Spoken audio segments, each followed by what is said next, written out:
Donc, un autre théorème qu'on doit utiliser pour la résolution des exercices, c'est le théorème de superposition.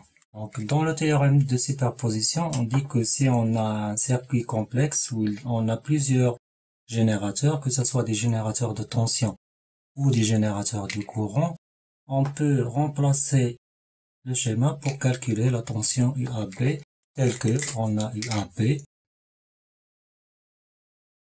égale à la somme du UAB' plus UAB seconde. Donc celle-là plus celle-là. Et que le courant I égale à I' plus I seconde. Donc, pour calculer le courant et la tension dans des circuits où on a plusieurs générateurs, on remplace chaque schéma selon le nombre des générateurs. Par exemple, on a ici deux générateurs E1 et E2, deux générateurs de tension.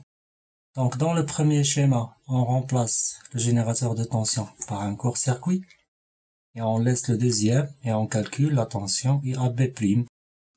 Okay? Et dans le deuxième schéma, on garde la source de tension 1 et on court-circuite la source de tension 2. Et on calcule la tension UAB seconde. La même chose pour le courant pour déterminer la tension et le courant dans le circuit principal. Donc, deux choses à retenir. Que dans un circuit complexe, pour utiliser le théorème de superposition, le nombre de générateurs définit le nombre de circuits qu'on doit tracer pour calculer les tensions à additionner pour avoir la tension initiale. Et aussi, le sens qu'on a choisi va influencer sur le signe selon le sens de départ. Okay? Donc, c'est une source de tension inverse. Donc, la tension va être négative selon la tension. Si on a ici, par exemple, E2, inverse. Et si on choisit UAP positif, donc le résultat qu'on va avoir ici, c'est encore circuit E1. La tension qu'on va avoir ici, c'est en inverse.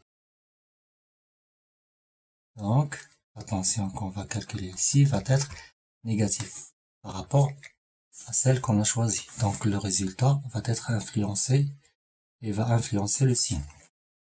Ça, c'est la première chose. La deuxième remarque, c'est que pour les générateurs de tension, on les remplace par des courts-circuits. Et pour les générateurs de courant, on les remplace par un circuit ouvert. Donc, si on a par exemple ici un générateur de courant,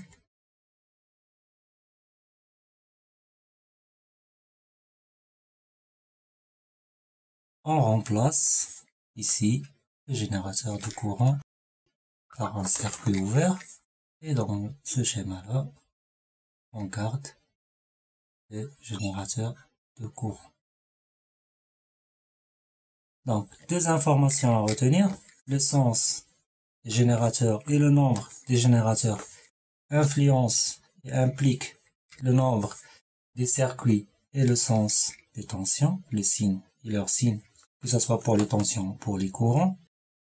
Et dans le remplacement des schémas qu'on doit exécuter ou calculer pour avoir l'addition, donc le remplacement des sources de tension, on les remplace par des courts-circuits et on remplace les sources de courant par des circuits ouverts.